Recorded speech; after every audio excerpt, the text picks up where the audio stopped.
"Sign it, Naomi," the woman in white said, sliding the theft confession across the steel table. "And this can stay quiet." The chubby waitress did not look at the paper first. She looked at her apron, folded beside a shattered wine glass, her brass name tag cut from the fabric like something dead. On the security monitor behind her, frozen camera footage showed her bending near the VIP safe. Beside the monitor, her old phone lay face down, still vibrating. 3 hours earlier, Naomi Brooks had balanced 6 plates along her forearm in the main dining room of the Lark Room, while men in dark suits discussed charity with voices that never sounded charitable. The restaurant glowed like a jewelry box. Crystal lights, white orchids, polished knives, wine the color of blood poured into glasses thin enough to break under a breath. Naomi moved through it carefully, hips brushing table corners, black uniform tight across her waist. Smile steady because rent was due Friday and her mother's stroke medication was already sitting in a pharmacy bag she had not paid for. She had learned long ago that poor women were forgiven for being tired only after they collapsed. So she did not collapse. She memorized orders, noticed empty glasses, tucked receipts behind her name tag, and kept walking. At table 12, an old donor dropped a pill beneath his chair. The young hostess saw it and looked away. Naomi bent slowly, knees aching, picked it up with a napkin, and placed it beside his water without making him feel watched. Across the room, Dante Bellomo noticed that. He noticed everything, though he rarely spoke. He sat at the private table with his back to the wall, a bourbon untouched in front of him, 2 guards near the exit, and a stillness around him that made laughter lower itself before reaching his side of the room. Naomi did not know if he knew her name. Men like him owned rooms. Women like her cleaned the damage after they left. Near the service station, Evelyn Royce appeared in a white suit so clean it made every server look stained. She smiled at Naomi the way people smiled when they wanted witnesses to remember them as kind. "You're doing beautifully tonight," Evelyn said, her eyes moving once over Naomi's apron, then down to the swell of her hips. "Just remember, donor night requires a certain lightness. In movement, I mean." Naomi held the tray tighter, but her voice stayed even. "Yes, ma'am." Evelyn's perfume followed her, iris, expensive and cold. Minutes later, Victor Hale placed a cream envelope on Naomi's tray and said it was for Mr. Bellomo only. Naomi did not touch it with her hands. She tilted the tray toward the hallway camera, called the bartender's name loud enough for him to witness, and walked to the VIP safe. The safe rejected her badge with a red blink. Access denied. Before she could turn, Evelyn was already there. "It's all right, sweetheart," she whispered, lifting the envelope away. "Some things are above your level." 17 minutes after that, the envelope was gone. Now Naomi stood in the glass security room while staff pretended not to stare through the walls. Evelyn cut the name tag from Naomi's apron with tiny silver scissors and placed it beside the theft report. "A clean house cannot protect dirty hands," she said softly. Naomi's throat burned, not from fear alone, but from memory. Her father at another diner, another safe, another lie no one had cared to disprove. Dante entered without raising his voice. The room changed shape around him. He looked at the frozen footage. He looked at Naomi. He looked at the report stamped final before her signature line was even touched. "Play it from the beginning," he said. Evelyn's smile did not move, but one finger slid toward the remote a second too fast. And when Naomi's cut name tag shifted on the steel table, a folded strip of receipt paper showed through the broken clasp. The strip of receipt paper did not fall all the way out. It stayed caught in the bent brass clasp, a pale sliver against the steel table, small enough that anyone else could have missed it. Dante did not. His eyes moved to it, then back to Naomi's face, and nothing in his expression changed except the room seemed to lose a few degrees. Evelyn reached for the name tag with a soft little sigh. "Personal clutter," she said. "Servers keep the strangest things." Naomi's hand came down first, flat. Over the tag, not dramatic, not fast, just firm enough to stop the white sleeve from touching it. "That's mine."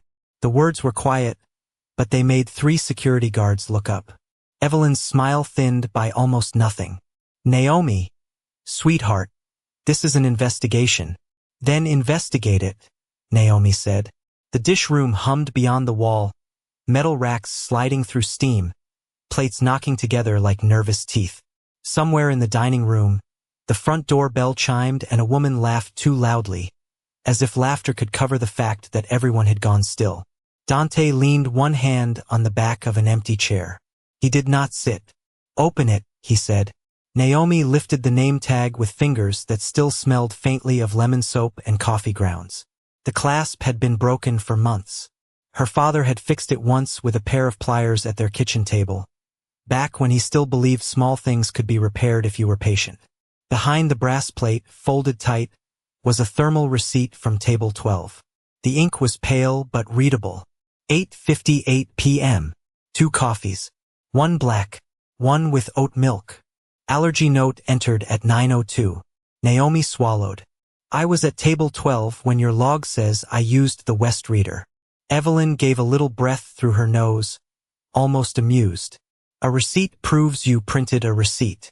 It doesn't prove where your hands were. Naomi turned the paper over. On the back, in blue pen, were 3 rushed notes. Wrong table number.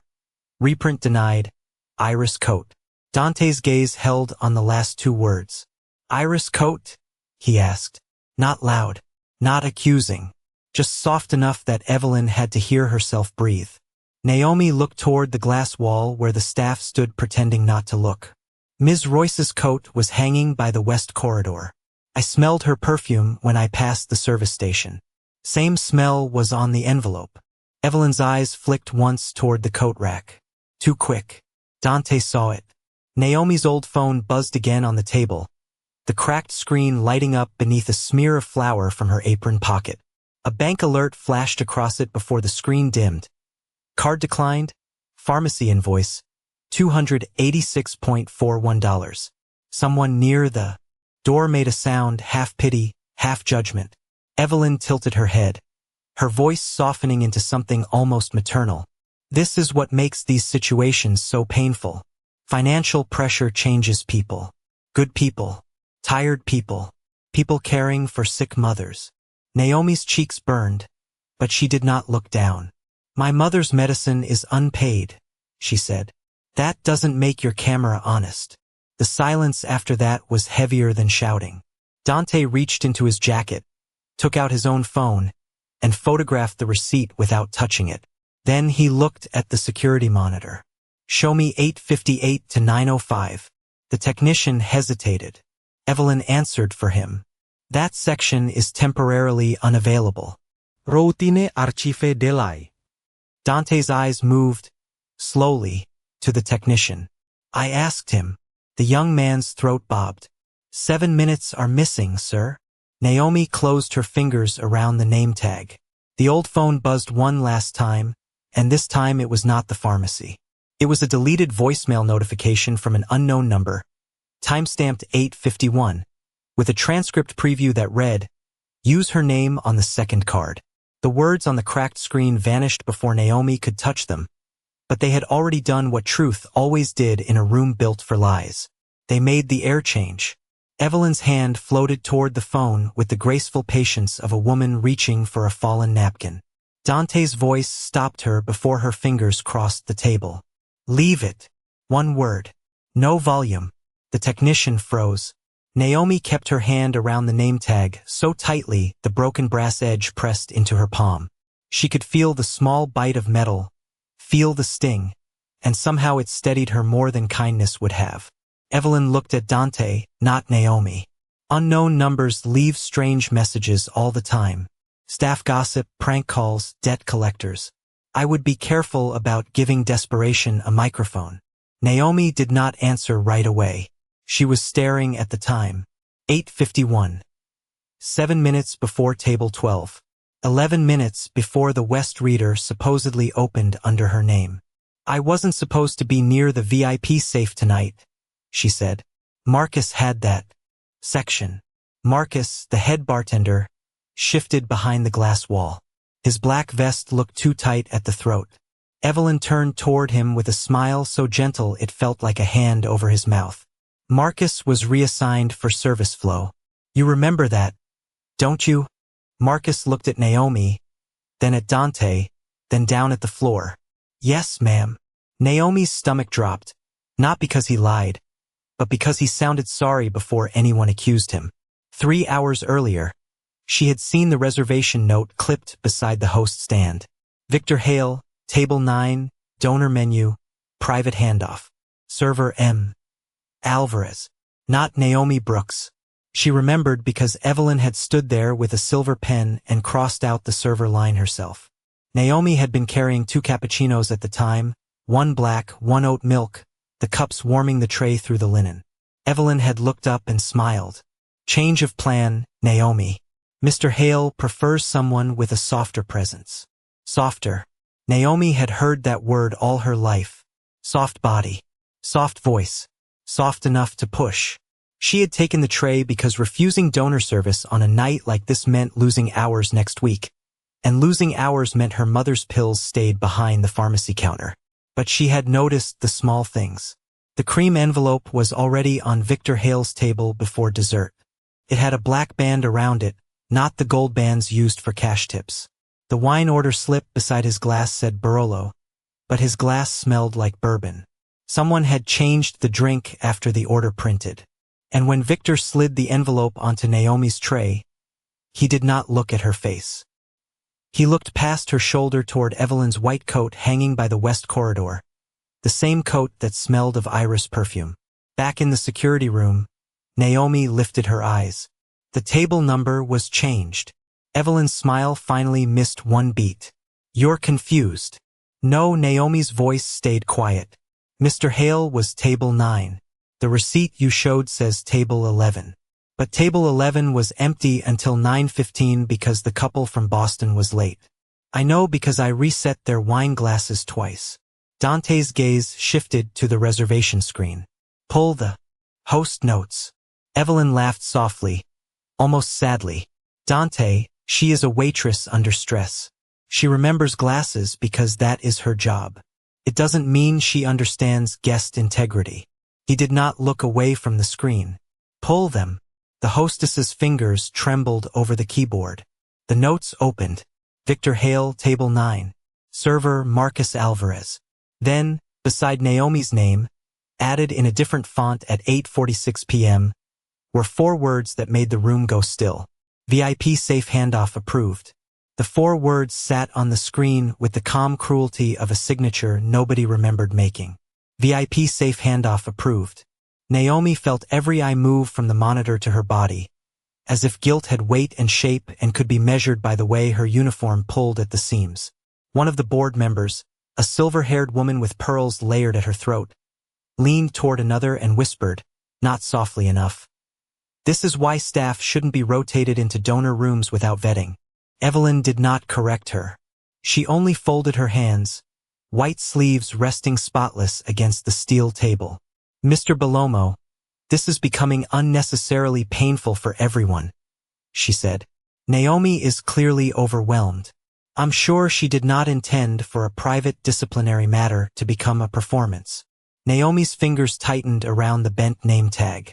Performance. As if she had chosen the glass room.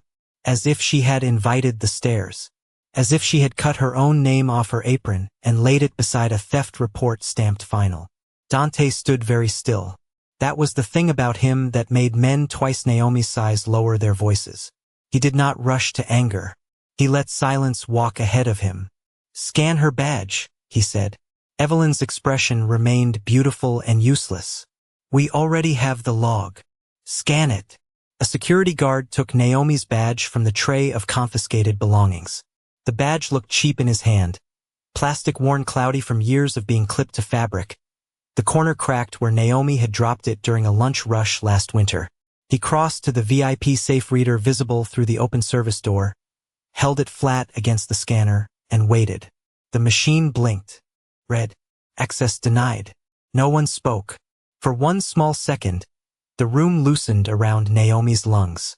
Then Evelyn opened the leather folder she had brought with her.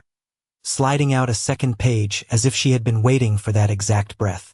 Regular access would be denied, of course, she said gently. But the system records an executive override under Naomi Brooks at 9:02 p.m. West Corridor Reader. She placed the paper in front of Dante. The board member with pearls exhaled, satisfied. Marcus looked sick. The hostess would not lift her eyes. Naomi stared at the line until the numbers sharpened. 9:02, West Corridor. Executive override. Her name typed too neatly beside a door she had never touched. Evelyn angled her head toward Naomi. Sometimes shame makes people cling to technicalities. It's very human. Naomi heard a small sound behind her and realized one of the younger servers had started crying. Not for her, maybe, for the terror of seeing how easy it was. Naomi set the name tag down, carefully. Then she placed the receipt beside it, edges aligned, the way her father used to straighten bills before asking managers to check again. That reader is by the coat hall, she said. Her voice was quiet, but it did not shake. I never went through the coat hall after 8:40. Evelyn smiled with pity sharp enough to cut skin. Naomi, you carried trays through half this building tonight. Are you certain you can account for every hallway? Yes, because memory can be very kind to frightened people. So can paperwork, Naomi said. Dante's eyes moved to her. Not trust. Not yet. Something colder than trust. Interest. Prove where you were. The words landed hard, but Naomi preferred them to kindness. Kindness could be used to quiet a woman. Proof could not. She pointed to the receipt. Table 12. Allergy ticket entered at 9:02. 2 coffees. The black coffee spilled on my cuff because the saucer was cracked. You can check the dish bin. Evelyn's smile stayed, but her right thumb pressed once against her phone screen, waking it under the folder. Dante saw the glow. Naomi saw something else. The access log Evelyn had laid down was printed on ivory executive paper, not the gray security stock from the back office. At the bottom corner, almost hidden beneath Evelyn's sleeve, was a timestamp from the compliance printer. 8:55 p.m., 7 minutes before the override supposedly happened. The timestamp was so small that Naomi almost thought her eyes were inventing mercy. 8:55 p.m. printed 7 minutes before the override. She did not reach for the paper. She had learned that poor people could be accused of stealing even their own proof if they touched it too fast. Instead, she looked at Dante Bellomo and said, "The report is early." Evelyn's sleeve shifted over the corner before anyone else could bend closer. "Compliance printers batch documents from the system cache," she said smoothly. "It often creates a delay in the display." Dante did not answer. He only held out his hand. Not to Evelyn. To the security guard still standing near Naomi's confiscated things. Her phone. The guard picked up the cracked old phone with 2 fingers, like poverty might rub off on him, and placed it on the table. Naomi hated that more than the accusation for 1 sharp second. That phone had her mother's medication alarms, bus schedules, unpaid invoices, pictures of her father before shame hollowed his face out, and exactly 1 saved voicemail she never played in public because hearing his voice made her knees feel weak. Evelyn gave a small, tired smile. "Mr. Bellomo, with respect, employee phones are not reliable evidence. Images can be taken at any time, edited, misremembered, shared out of context." Naomi placed her palm over the phone before anyone else could open it. "I'll unlock it," she said. "But no one scrolls past the album." Dante's eyes moved to her hand. Her wrist was marked red where the security zip tie had been too tight earlier. He saw it. His jaw did not move, but the room noticed the way his silence sharpened. "Unlock it," he said. Naomi typed her code with her thumb. The screen flickered, cracked glass cutting a white line through her mother's name on the pharmacy alert. She opened the folder labeled Shift Proof. There were rows of photographs, not pretty ones, not social ones. Receipts under fluorescent light. Boss screens. Tipschlipsch. Time clocks. The small paper trail of a woman who had never expected the world to believe her voice alone. She tapped the photo from 9:02. Table 12. Allergy ticket. 2 coffees. The black one had spilled in a crescent across the saucer, and in the reflection of the dining room glass behind it, Naomi's broad shoulder and black apron were visible beside the table. Above her reflection, the wall clock showed 9:02 exactly. Dante leaned closer. Not much. Enough that everyone stopped breathing around him. Zoom. Naomi pinched the screen. The image blurred, then sharpened. Behind her reflection, in the coat hall mirror, a white sleeve crossed the west corridor. On that sleeve, a dark smudge. Coffee. The same crescent shape. Naomi looked down at her cuff. Dry now, but stained in the same place. I bumped someone coming out of the service station, she said slowly. I thought it was a guest. Evelyn laughed softly, almost wounded. A sleeve in a reflection. This is what we're calling proof now. But her hand had moved to her cuff. Just once. Just fast enough. Dante saw it. He took the phone from Naomi only after she nodded, then held it so the screen faced Evelyn. Where were you at 9:02? Handling donor concerns. Which donor? Evelyn's smile remained, but her eyes flicked toward the dining room before her answer came. Victor Hale. Marcus, the bartender, made the smallest sound. Naomi heard it because fear had taught her to listen beneath words. She opened another photo, taken 12 minutes earlier without meaning to capture anything important. Victor Hale at table 9, alone, his bourbon untouched, his cream envelope still on Naomi's tray, and Evelyn's white coat hanging behind him on the west corridor hook. Dante looked at the coat in the photo, then at Evelyn, the woman he had trusted to keep his house clean. For the first time all night, he said her name like it had become evidence. Evelyn. Dante did not raise his voice, but the name landed harder than a slammed door. The dish room kept breathing behind the wall, steam hissing, plates clacking. A normal restaurant sound made obscene by how carefully everyone else had gone quiet. Evelyn looked at him, with the patient disappointment of a woman accustomed to cleaning up men's suspicion. Dante, I understand how this looks in a cropped image. I didn't say it looked like anything. He set Naomi's phone back on the steel table, screen up, the reflection of Evelyn's white coat still glowing beneath the cracked glass. Then he turned slightly toward the man by the door. Call Rinaldi, his private attorney. Not security. Not police. Not yet. Evelyn's smile held, but it took work now. Legal escalation may frighten the staff. Naomi almost laughed, but there was no humor left in her body. Frighten the staff. As if terror had not already been standing beside her in a white suit, cutting her name off with silver scissors. Dante looked at Naomi. What do you want? The question startled her more than the accusation had. Money was what people expected women like her to ask for. Money for rent. Money for the pharmacy alert still burning on her screen. Money for her mother's hospital bracelet folded in her wallet like a paper shackle. Naomi looked at the theft report, at the word final, at the empty line waiting for her signature. I want my name off that lie, she said. And I want my mother's bills to stop being used like proof I'm dirty. Something moved across Dante's face then. Not softness exactly, but recognition sharpened by shame. He had seen unpaid invoices used as leverage before. He had built parts of his empire by knowing which men were desperate enough to bend. He had not thought to look at desperation from the floor up. Rinaldi arrived 8 minutes later in a charcoal overcoat damp with rain, carrying a leather folder and no expression. Dante gave him 3 orders. Pull payroll. Bill tip adjustments. Mirror the camera archive. Evelyn stepped forward. Payroll has nothing to do with the envelope. Then you won't mind. The attorney opened a laptop on the far end of the steel table. The blue light made everyone look guilty. Naomi stood with her hands folded in front of her apron, feeling the torn place where her name tag had been, feeling the absence like exposed skin. Rinaldi accessed the staff records. First, it was numbers, tips, corrections, house, fees, service recovery. Then the pattern began to show itself. Every Friday for 8 weeks, 6 servers lost portions of their tips under the same code, house recovery. Naomi's name appeared 3 times, Marcus twice, 2 bussers, a dishwasher who barely spoke during staff meetings.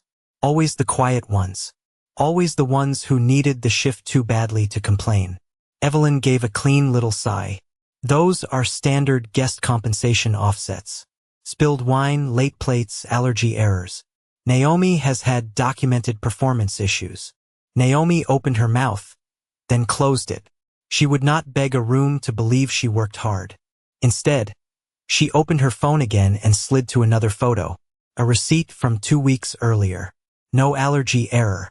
No spilled wine. A handwritten note in the corner. Table comp approved by ER. Dante saw the initials. Rinaldi saw the transfer destination. House recovery did not return to the restaurant. It moved through a vendor account, then into a small LLC in Queens registered to Evelyn's brother.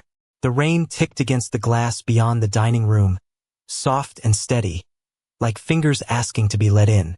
For the first time, Evelyn stopped smiling with her mouth. Dante looked at the screen, then at the woman who had managed his compliance, his staff files, his donor protections, his clean public face. The envelope, he said. Rinaldi searched the donor intake folder. A contract appeared, scanned at 8:44, deleted at 9:07, recovered in fragments. The visible heading read Belomo Hospitality Data Transfer. Beneath it, a USB ledger was listed as attached.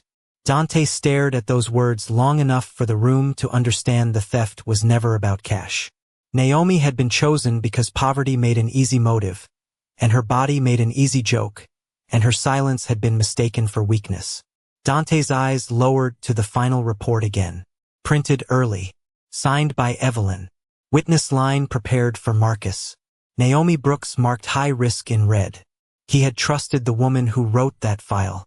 Worse, he had let her decide which people in his house were worth seeing.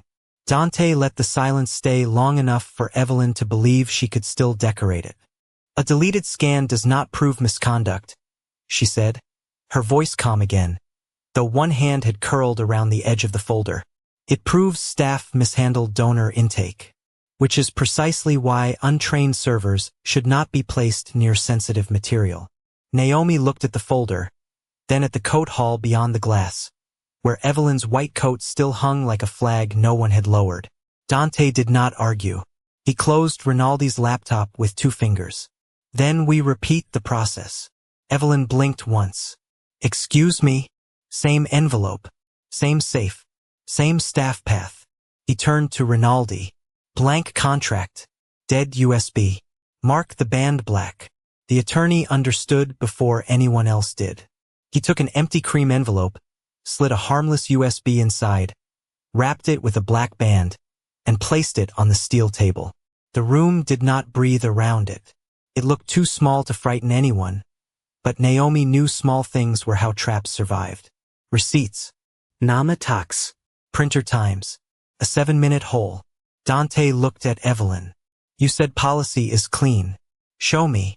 Evelyn's smile returned, thinner and brighter. Of course. She lifted the envelope with polished fingers. Naomi brings it from donor table to service corridor. Compliance receives, logs, and secures. Very simple. Naomi's voice came quietly. That isn't what happened. Every eye cut to her. She did not shrink. She pointed not at Evelyn but at the service door. She didn't take it from me in the corridor. She took it before the west turn. Next to the wine wall. Evelyn gave a soft laugh. You're splitting inches now. 14 feet, Naomi said. From the safe camera. Too far for that angle. Close enough for the liquor room recorder. Dante's eyes shifted to her. You're sure? Naomi nodded once. I had to step around the floor mat. The corner was folded up. I remember because my tray tilted. It was such a waitress detail that half the room dismissed it before it finished leaving her mouth. Dante did not. Put the mat back, he said. A busser unfolded the black rubber mat near the wine wall. One corner lifted, curled from years of dishwater and heat. Naomi stepped beside it, holding the empty tray Marcus had. Handed her with both hands. The tray trembled once, then stilled. Here, she said. Her coat was there. Iris. And Mr. Hale's glass was wrong. Evelyn's eyes narrowed. His glass. He ordered Barolo. He had bourbon. Dante turned to Marcus. The bartender's face went gray. "Mr. Hale never orders bourbon," Marcus whispered. "He's been sober 11 years. The file on Rinaldi's laptop finished loading with a soft chime. No one touched it. On the monitor, the liquor room recorder flickered alive, grainy and low, angled through the reflection of the wine wall. Dante did not play it yet. Instead, he looked at Evelyn. "Walk it." The two words stripped the room of warmth. Evelyn took the envelope, crossed toward the service corridor, and paused exactly where Naomi had pointed. Her phone buzzed inside her jacket. Once, twice. She did not move. Dante watched her hand hover near the pocket. "Answer it," he said. "It can wait." "No," Naomi said, surprising even herself. "That's the same tone I heard before the voicemail disappeared." Evelyn turned then, and for the first time, her eyes did not land on Naomi like she was furniture. They landed on her like she was a locked door. Rinaldi pressed play. The old recorder showed a white sleeve, a black-banded envelope, and Evelyn's own voice, low and impatient, saying, "Use her badge name." Dante stepped beside Naomi, not in front of her, and Evelyn finally understood that the chubby waitress was no longer standing in that glass room alone. For a moment after the old recorder spoke, no one moved, because the room had finally heard what Naomi had been feeling all night. Use her badge name. The words hung inside the glass security room, low and grainy, uglier than shouting because they had been said casually, like choosing a napkin color. Evelyn's face did not collapse. Women like her did not collapse in public. She lifted her chin, adjusted the cuff with the coffee stain, and said, "That audio is incomplete." Dante looked at her for so long that even the ice in the untouched bourbon outside the glass seemed to stop melting. Then he turned toward the dining room. "Open the glass." The technician hesitated. "Sir, make it visible." The switch clicked. The privacy tint drained from the glass walls, and suddenly the staff, donors, board members, bartenders, bussers, and kitchen runners could see everything. The same room that had held Naomi like an exhibit now became a stage Evelyn could not leave. Naomi felt the weight of every eye again, but this time she did not fold inward. She picked up her bent name tag and placed it beside the phone, the receipt, and the printed log. Small things, poor people's things. Things Evelyn had thought no one important would respect. Dante nodded once to Rinaldi. The dining room screen lowered from the ceiling in smooth, expensive silence. First came the main security footage, the one Evelyn had used to bury Naomi. Naomi near the safe, the angle cruel enough to suggest guilt but not wide enough to show truth. A murmur moved through the donors. Then Rinaldi split the screen. On the left, the missing 7 minutes from the recovered liquor room recorder. On the right, the reflection in the wine wall. Dark glass polished so well it had betrayed the woman who trusted expensive surfaces more than poor witnesses. There was Evelyn in her white suit, taking the cream envelope. There was her brother, Adrian Royce, acting accounts advisor, stepping from the west corridor with an executive card. There was the black-banded envelope going into a payroll folder instead of the VIP safe. Then the footage sharpened when Naomi stepped forward and pointed. "Pause there," she said. Her voice was not loud, but the whole room obeyed it. "The hand on the card is left-handed. I'm right-handed, and that ring belongs to him." On the screen, Adrian's signet ring caught the light. Dante stared at it, and for the first time his face changed.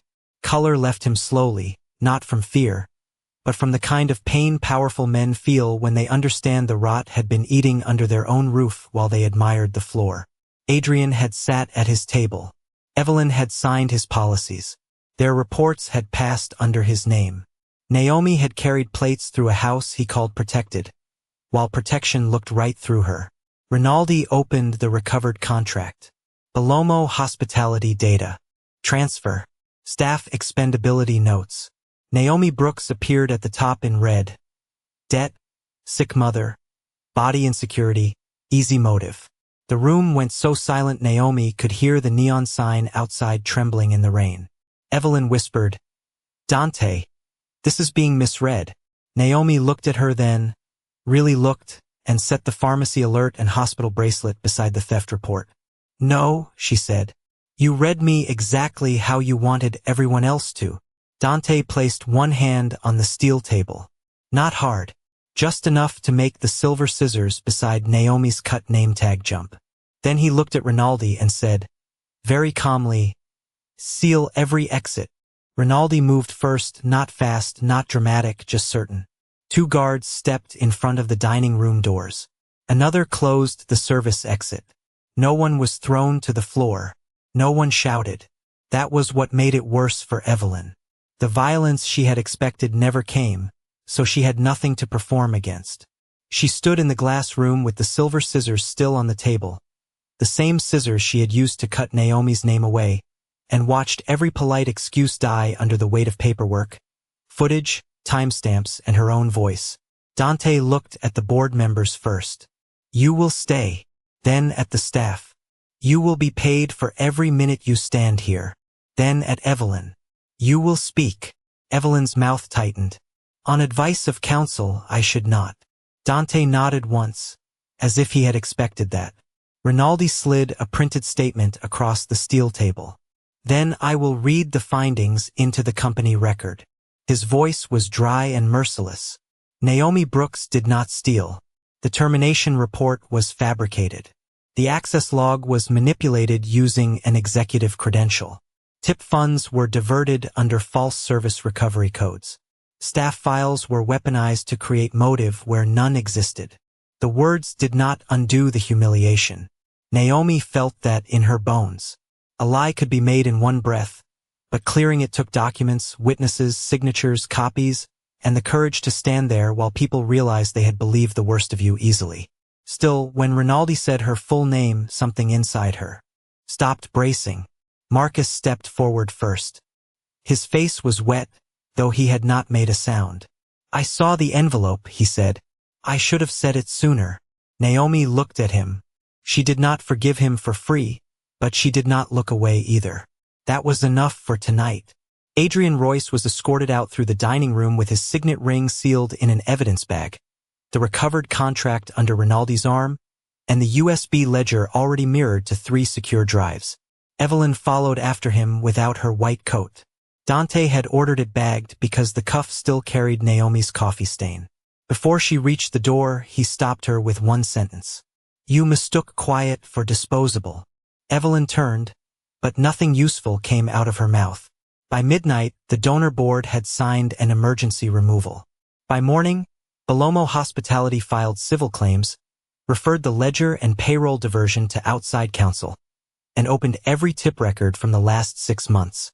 By the end of the week, bussers, servers, dishwashers, and bartenders received envelopes with back pay, corrected stubs, and written apologies that did not hide behind legal language.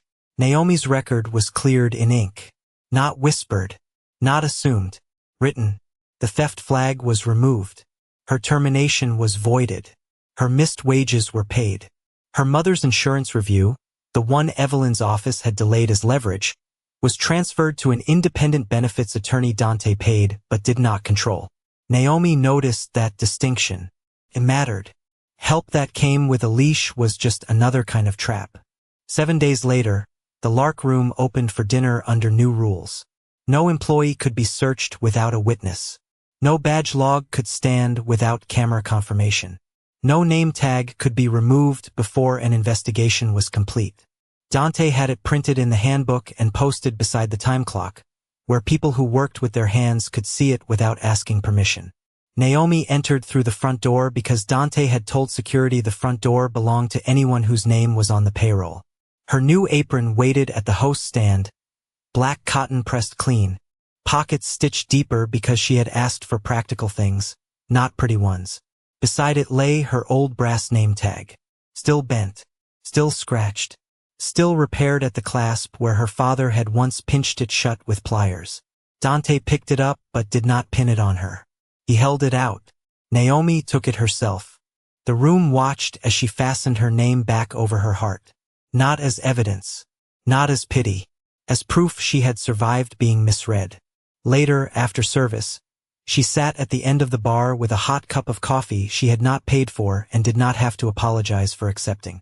Her old phone rested beside it, cracked screen glowing with a message from her mother. "Proud of you, baby." Dante stood a few feet away, quiet as ever, looking at the staff laughing softly over their corrected pay envelopes. Naomi touched the name tag and said, "My father would have kept the receipt too." Dante did not answer for a long time. When he finally did, his voice was low enough that only she heard it. "Then he raised you right." And for once, in a room built by power, the smallest evidence had spoken the loudest, and the woman everyone tried not to see had finally been heard.